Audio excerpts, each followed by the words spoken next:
वज़ीर-ए-आज़म शहबाज शरीफ ने सैलाबी सूरत हाल से निपटने के लिए नेशनल डिजास्टर मैनेजमेंट अथॉरिटी को फौरी खैबर पख्तूनख्वा हुकूमत से राबते की हिदायत कर दी है।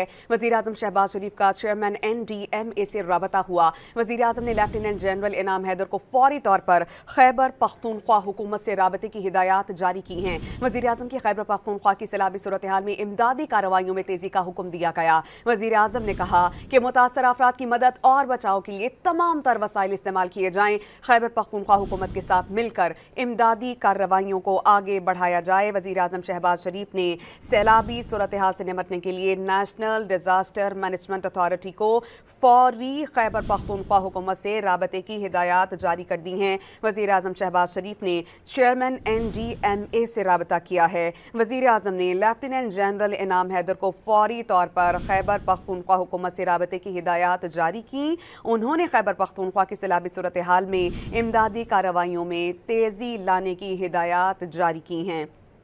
वज़ीर-ए-आज़म ने यह कहा है कि मुतासर अफराद की मदद और बचाव के लिए तमाम वसाइल इस्तेमाल किए जाएं। खैबर पख्तूनख्वा हुकूमत से मिलकर इमदादी कार्रवाइयों को आगे बढ़ाया जाए। वाज़ेह रहे कि खैबर पख्तूनख्वा में बादल फटने से तबाही हुई है। मजमूई तौर पर 150 अफराद जाँ बहक हुए हैं और सूबे में कल सोग का ऐलान किया गया है।